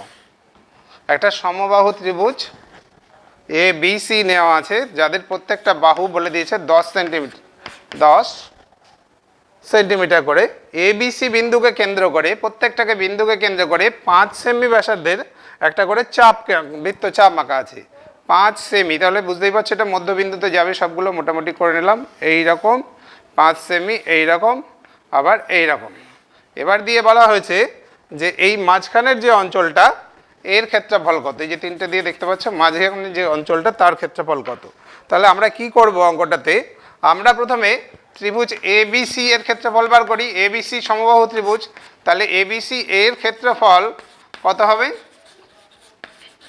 এর ক্ষেত্রফল আমরা জানি √3/4 ইন্টু বাহু স্কোয়ার ইন্টু 10 ইন্টু 10 বর্গ সেমি। তাহলে কত হলো? যদি কেটে দাও তাহলে এটা হবে 5, এটা 2, এটা হলো 5, 25√3, 25√3 বর্গ সেমি। এবার 25 লিখলাম, আর √3 এর মান আসন্ন মান বসিয়ে দেবে, প্রায় হচ্ছে 1.732। এই দুটো যদি গুণ করো তাহলে গুণফল আমরা পাবো প্রায় হচ্ছে 43.3 বর্গ সেমি। করা থাকলো পুরো ত্রিভুজটা। এবার এইটুকু অঞ্চল বার করতে গেলে আমরা যদি এই তিনটে অঞ্চলের ক্ষেত্রফল বার করে বিয়োগ করে দিই 43.3 থেকে, তাহলেই হয়ে যাবে। এবার পাবো কি করে? দেখো, ভালো করে খেয়াল করে দেখো। আমরা জানি যে সমবাহু ত্রিভুজের প্রত্যেকটারই মান কত ডিগ্রি করে? 60 ডিগ্রি করে। তাহলে আমি ছবিতে লিখে দেখাচ্ছি, দেখো এটা 60 ডিগ্রি, এটা 60 ডিগ্রি, এটা 60 ডিগ্রি, এটা 60 ডিগ্রি। তাহলে এবার খেয়াল করে দেখো যে এই প্রত্যেকটা অঞ্চলের ক্ষেত্রফল সমান। কীভাবে সমান হবে? কারণ এটাও 5, এটাও 5, এটাও 5, এটাও 5, সবগুলোই 5। আমি এই ক্ষেত্রফলটা কত বার করবো কী করে? আমি যদি এইরকম করে বৃত্তটা আঁকতাম, তাহলে এইখানে এই বৃত্তচাপ দ্বারা ধৃত অঞ্চল যে ক্ষেত্রফল তৈরি করে সেটাই হচ্ছে এর ক্ষেত্রফল। ঠিক একই রকমভাবে দেখো, এখানে ছবি এঁকে দেখাচ্ছি, এইটাও একই হবে। ঠিক এইভাবে যদি আমি আঁকি তাহলে প্রত্যেকটার ক্ষেত্রফল একই হবে। অর্থাৎ একটা অঞ্চলের ক্ষেত্রফল বার করব, বার করে কি করব? 3 দিয়ে গুণ করে দেবো। তাহলে আমরা যদি বার করতে চাই, এই যে এগুলোর নাম দিয়ে দিলাম একটা পি, কিউ এবং আর। পি, কিউ, আর সমস্ত বৃত্তচাপগুলো দিয়ে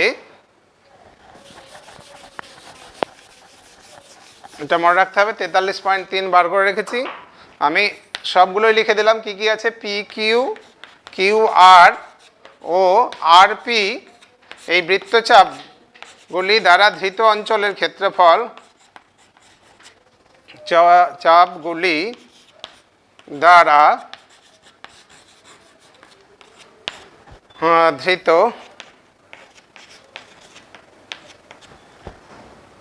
পি, কিউ হচ্ছে কোন বৃত্ত? সি। যথাক্রমে কথাটা লিখতে হবে এখানে, যথাক্রমে সি এ, পি কিউ, কিউ আর হচ্ছে এ, ও বি কেন্দ্রীয় বৃত্তের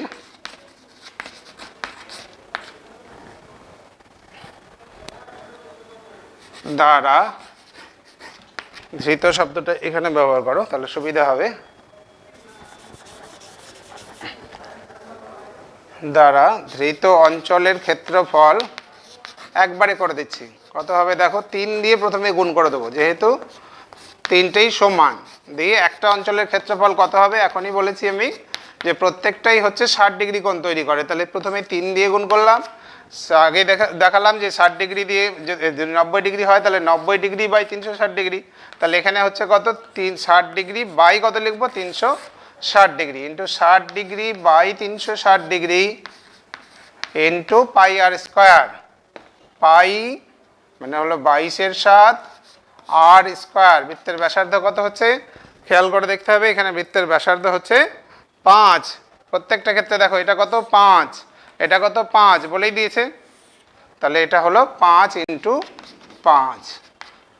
তাহলে আমরা যদি কাটাকাটি করি তাহলে হলো 3 ইন্টু 1 6 ইন্টু 22/7 ইন্টু 25। কাটাকাটি গেলে যাবে হচ্ছে এটা 2, এটা হলো 2 দিয়ে কাটলে হচ্ছে 11, তাই তো? 3 দুগুণে 6, তাহলে হলো 275/7। এটাকে যদি ভাগ করে দাও তাহলে দশমিক দিয়ে আসবে, প্রায় হচ্ছে কত? 39.29 বর্গ সেমি। আগে পেয়েছিলাম কত? 43.3। তাহলে এই 43.3 থেকে আমরা 39.29 বিয়োগ করে দিচ্ছি, তাহলে এরিয়ার ক্ষেত্রফল আমরা পেয়ে যাব। দেখো, অতএব রেখাঙ্কিত অঞ্চলের ক্ষেত্রফল, রেখাঙ্কিত অঞ্চলের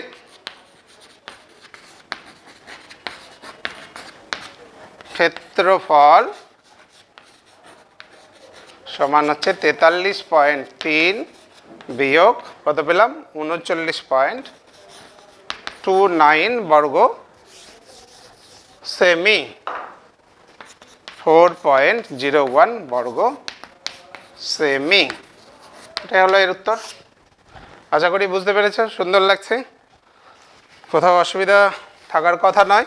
চেষ্টা করছি যতটা ক্লিয়ার করে দেওয়ার। আর তোমাদের একটা কথা বলি, যে যারা টিভিতে ধরো মিস করে যাচ্ছ বা ক্লিয়ার থাকছে না, তারা কিন্তু মালদা ডিস্ট্রিক্ট ই পাঠশালা বলে ইউটিউব চ্যানেলে দেখতে পারো, পরে দেখে নিয়ে যে জায়গাগুলো খামতি থাকবে পুনরায় আবার করে নিতে পারবে। এবার আমি চলে যাব, হয়তো লাস্ট অঙ্ক হয়ে যাবে, আর সময় পাবো না। 261 পেজে চলে যাচ্ছি, একটা ইম্পর্টেন্ট অঙ্ক করে দেখাচ্ছি। 61 পেজের 22 নম্বর অঙ্ক। কি বলেছে দেখো, যে ত্রিভুজের পরিসীমা দেওয়া আছে 32 সেমি, অন্তর্বৃত্তের ক্ষেত্রফল দেওয়া আছে 38.5। তাহলে পরে কি করতে হবে, ত্রিভুজটির ক্ষেত্রফল হিসাব করতে হবে। অন্তর্বৃত্তের ক্ষেত্রফল দেওয়া আছে, ত্রিভুজের পরিসীমা দেওয়া আছে এ বি সি, এর অন্তর্বৃত্তের ক্ষেত্রফলটা দেওয়া আছে। এটা হলো অন্তর্বৃত্ত, ও আঁকলাম, নাম দিলাম ও পি, ও কিউ, ও আর। এটা হলো অন্তর্বৃত্তের ব্যাসার্ধ, ধরলাম আর। তাহলে আমি ধরে নিই, মনে করি অন্তর্বৃত্তের ব্যাসার্ধ, অন্তর্বৃত্তের ব্যাসার্ধ হচ্ছে আর। জানো অনেকেই, তবুও দেখে নাও, একবার প্র্যাকটিস করো, ভালো লাগবে। আমি একটা 1 মিনিটে ছোট্ট একটা গল্প বলবো, শুধু এর মধ্যেই অঙ্কটা শেষ করতে থাকবো, তার সঙ্গে বলবো অন্তর্বৃত্তের ব্যাসার্ধ হচ্ছে আর, অতএব অন্তর্বৃত্তের ক্ষেত্রফল হবে পাই আর স্কয়ার, পাই আর স্কয়ার বর্গ। যা একক ব্যবহার করা থাকবে বই সেটাই ব্যবহার করবে, সেমি আছে আর এখানে সেমি ধরলাম, তাহলে বর্গ সেমি। তাহলে শর্ত মতে কী দাঁড়ালো, পাই আর স্কয়ার ইকুয়াল টু হচ্ছে কত দেওয়া আছে দেখো, দেওয়া আছে হচ্ছে 38.5, বা আর স্কয়ার ইকুয়াল টু পাই দিয়ে ভাগ হয়ে যাবে, 38.5 বাই পাই, মানে 22-এর 7, উপরে 7 লিখলাম। তাহলে দাঁড়ালো 22 দিয়ে যদি আমি কাটাকাটি করি কত হয়, এখানে 11 দুগুণে 22, 3.5, দশমিক তুলে দিলে কি দাঁড়াবে, নিচে আরেকটা 10 আমরা গুণ করতে পারবো, এখানে 10, এটা যদি কাটাকাটি করি 7, এখানে হলো 2, অর্থাৎ আর স্কোয়ার ইকুয়াল টু হবে 7/√ওভার হয়ে যাবে, 7 × 7 একবারে করে দিলাম, 7/2, মানে দাঁড়ালো 3.5 সেন্টিমিটার। আর এর মান পেয়ে গেছি। তাহলে দেখো এইটা পেয়ে গেলাম, এটা পেয়ে গেলাম, এটা পেয়ে গেলাম। এবার খেয়াল করে দেখো, ত্রিভুজের ক্ষেত্রফল নির্ণয়ের যে বেসিক সূত্র, আমি একটা অন্য কালারে পেন্সিল ব্যবহার করছি, এখান দিয়ে যদি আমি ত্রিভুজটাকে 3টা ভাগ করে দিই, এই ত্রিভুজ ভাগ করে দিলাম, একটা হচ্ছে এওবি, একটা বিওসি, আর একটা হলো সিওএ। এই ত্রিভুজের ক্ষেত্রফল নির্ণয়ের সূত্র জানি হাফ ইন্টু ভূমি ইন্টু উচ্চতা, এই 3টে দিয়ে আমরা বার করবো। পরিসীমা কীভাবে কাজে লাগছে দেখো, খেয়াল করো, খুব সহজভাবেই হয়ে যাবে।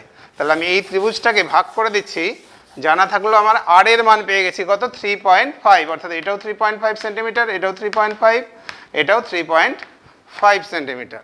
তাহলে কি হবে, ত্রিভুজ এবিসি এর ক্ষেত্রফল এখন আমরা বার করছি। ত্রিভুজ এবিসি এর ক্ষেত্রফল সমান হলো কত, ত্রিভুজ এ ও বি এর ক্ষেত্রফল,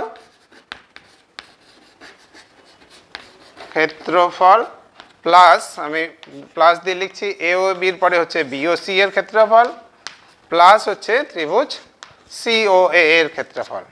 এবার দেখো, খুব ভালো করে খেয়াল করবে এই জায়গাটা কীভাবে করছি দেখো। আমরা জানি ত্রিভুজের ক্ষেত্রফল নির্ণয়ের সূত্র কি, এ ও বি এর ক্ষেত্রফল আমি এইখানেই মিটিয়ে লিখছি, তোমরা টুকে নিয়েছো নিশ্চয়ই এতক্ষণে। এ ও বি এর ক্ষেত্রফল কত হবে দেখো, এ ও বি হাফ ইন্টু এ ও বি, তাকাও ছবির দিকে, এ ও বি, আমি এ বিকে ভূমি ধরলাম, তাহলে half into A B into কত, ও আর, পরেরটাতে বিওসি এর ক্ষেত্রে কি হবে, হাফ ইন্টু বিসি ভূমি ইন্টু কত, ওপি, তারপরেরটাতে দেখো হাফ ইন্টু সি এ ইন্টু ও কিউ। এখন দেখো এই তিনটেই ব্যাসার্ধ সমান, ও এ, ও পি, ও কিউ, তিনটেরই মান কত আর, তাহলে আমি যদি তিনটেকে আর ধরি, ও পি সমান হচ্ছে ও কিউ সমান হলো ও আর, যেহেতু ব্যাসার্ধ 3.5 তিনটেই আর এর মানের সাথে সমান, তাহলে আর ধরলে পরে তিনটেই কমন যাবে, তিন জায়গায় আর আছে আর এখানে হাফ আছে, তাহলে r/2 কমন গেল। তাহলে এখানে ব্র্যাকেটে কি থাকলো, A B plus BC plus CA. ভালো করে দেখো, অঙ্কটাতে প্রথমে মনে হচ্ছিল আমরা খুঁজে পাবো না, এবার দেখো এ বি বিসি সিএ তিনটে যোগ করলে পরে কি হয়, তিনটে যোগ করলে হয় ত্রিভুজের পরিসীমা। এখানে দেখো পরিসীমা দেওয়া আছে, কত দেওয়া আছে, আলাদা আলাদা করে বাহুর দৈর্ঘ্য আমাদের দরকার হলো না, পরিসীমাটা আমরা এখানে 32 বসিয়ে দেবো। ইকুয়াল টু দিয়ে আমি উপরে লিখছি, চলে আসছি, সমান সমান হলো r/2, আর এর মান বার করেছি কত আমরা, 3.5/2 ইন্টু কত হবে 32, আর এর মান বার করা ছিল আমাদের 3.5, তাহলে r/2 ইন্টু 32 এত বর্গ সেমি। তাহলে 2 দিয়ে কেটে দিলে কত হলো 16, তাহলে গুণ করলে কত হয় 5 × 80 আর 3 × 8 3 × 48 আর 8 হলো কত 56, তাহলে 56 বর্গমিটার। খুব সুন্দর অঙ্ক, খুব সহজে দেখো হয়ে গেল, বাহুগুলোর আলাদা আলাদা করে দরকার হলো না আমাদের, এটা হলো এর উত্তর। বাহুগুলোর মান আমরা আলাদা করে জানলাম না, কিন্তু পুরো ত্রিভুজটার ক্ষেত্রফল আমরা বার করতে পারলাম। প্রথমে কি করলাম, অন্তর্বৃত্তের ক্ষেত্রফল থেকে πr² করে নিয়ে শর্ত করলাম, সেখান থেকে আর এর মান পেয়ে গেলাম। আর এর মান বার করার পরে কি করলাম, এই ত্রিভুজটাকে তিনটে ছোট ছোট ত্রিভুজে ভাগ করলাম, একটা এওবি, একটা বিওসি আর একটা সিওএ। তিনটের ক্ষেত্রফলের সূত্র লিখলাম, হাফ ইন্টু ভূমি ইন্টু উচ্চতা। তারপরে কি হলো, এই OP equal to O Q equal to O R কাজে লাগালাম, তিনটে কমন গেল, A B plus BC plus CA ব্র্যাকেটের মধ্যে আসলো, এটাকেই বলা হয় কি ত্রিভুজের পরিসীমা। এই টোটালটার মান দেওয়া আছে 32, বসিয়ে দিলাম, ক্ষেত্রফল পেলাম 56 বর্গমিটার। আমরা বোধহয় শেষের দিকে চলে এসেছি। আমি যেই ছোট্ট গল্পটার কথা বলছিলাম, যে অনেকেই হয়তো জানো, অনেকেই পারো, কিন্তু প্র্যাকটিস করবে, সহজ জিনিসকেও গুরুত্ব দেবে, যে শেখার চাহিদাটা কমাবে না। ছোট্ট একটা গল্প, 1-2 মিনিট লাগবে করে আমি শেষ করব। একজন মূর্তি প্রস্তুতকারক ছিলেন, মূর্তি তৈরি করেন, শিল্পী একজন, তিনি মূর্তি তৈরি করেন। তোমরা দেখবে বিভিন্ন রাস্তায় বিভিন্ন জায়গায় সুন্দর সুন্দর মূর্তি আমরা দেখতে পাই। তো মূর্তি প্রস্তুত করছেন তিনি, এবং তার চাহিদা দিনের পর দিন বাড়ছে, অত্যন্ত জনপ্রিয় হচ্ছেন। তো এর মধ্যেই তার পরিবারে তার সন্তান জন্ম নেয়, তার একটি পুত্র সন্তান হয়। সেও বাড়িতে ছোট থেকে বড় হতে হতে দেখছে, বাবার সাথে খুটখাট করতে করতে করতে করতে একদিন সেও একটা বড় মূর্তি প্রস্তুতকারক হিসাবে তৈরি হয়ে গেলেন, এবং তার ছেলেরও নাম ডাক ধীরে ধীরে বাড়তে লাগলো। দিনের পর দিন প্রচুর চাহিদা ছেলের বাড়তে লাগলো, ছেলের কাছে অর্ডার বেশি করে আসছে। এবার এই ছেলে কী করতো, যখন মূর্তি তৈরি করা হয়ে যেত তখন সে বাবাকে দেখাতো, বাবা দেখো হয়েছে। বাবা বারবারই মূর্তি দেখার পরেও কোনো না কোনো একটা খুঁত ধরতেন, কোনো না কোনো একটা খুঁত, ছেলে ঠিক সেইভাবে সেটাকে আবার শুধরে দিত। দেওয়ার পরে কি হলো, এক সময় এরকম চলতে চলতে ছেলের চাহিদা বাড়ছে, বাবার কিন্তু চাহিদা কমে যাচ্ছে, বাবার কাছে আর অত অর্ডার আসে না। ছেলে এবার চাহিদা বাড়ছে, তার মূর্তির দাম বাড়ছে, কদর বাড়ছে, তা সত্ত্বেও যখনই বাবাকে সে দেখাচ্ছে, বাবা কিন্তু একটা না একটা খুঁত ধরে। এরকম সহ্য করতে করতে করতে করতে এক সময় আসলো, ছেলের ধৈর্যের বাঁধ ভেঙে গেল। ছেলে তারপরে বাবাকে বলল, বাবা তুমি মূর্তির কিছুই বোঝো না, তুমি যদি বুঝতা তাহলে তোমার মূর্তির চাহিদা এত কমে যেত না, তুমি তো এখন আর অর্ডারই পাও না, আর আমি এত ভালো মূর্তি তৈরি করছি, এত চাহিদা, দিনের পর দিন আমার দাম বাড়ছে, অথচ তুমি খুদ ধরছো, তুমি মূর্তি তৈরি কিছুই বোঝো না। এই শুনে বাবা ঠিক চুপ হয়ে গেল। তারপরে কি হলো, বাবা কিছু বলল না।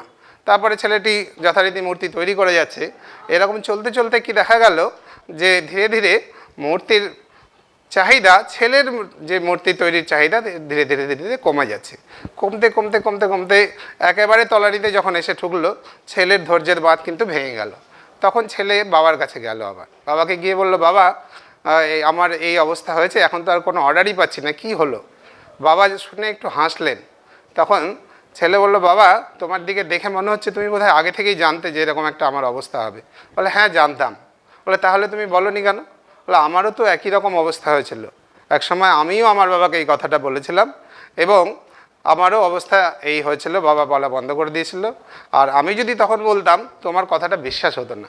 কি হতো না, যে আমি হয়তো মূর্তির সত্যি কিছু বুঝি না, কিন্তু আমি যে কথাগুলো তোমাকে বলতাম, যাতে তুমি মূর্তিটাকে আরও সুন্দর থেকে আরও সুন্দর করার চেষ্টা করতে, অর্থাৎ তোমার স্যাটিসফ্যাকশন লেভেলটা কম থাকতো, তোমার চাহিদা কি থাকতো, যে মূর্তিটাকে আমার আরও ভালো করতে হবে, ততদিন কিন্তু তোমার মূর্তির চাহিদা বেড়েছে। সেই জন্য কি করবে, আগামী দিনে ভালো করার জন্য আমাদের যেটা করতে হবে যে প্রত্যেকের মধ্যে চাহিদাটা, স্যাটিসফ্যাকশন লেভেলটাকে কিন্তু শূন্য করে দিলে চলবে না, চাহিদাটাকে আরও রাখবে। আমি ভালো থেকে আরও ভালো, আরও ভালো, আরও ভালো করব, তাহলে দেখবে আমাদের জ্ঞানের ভাণ্ডারটা ধীরে ধীরে ধীরে ধীরে ধীরে বাড়বে।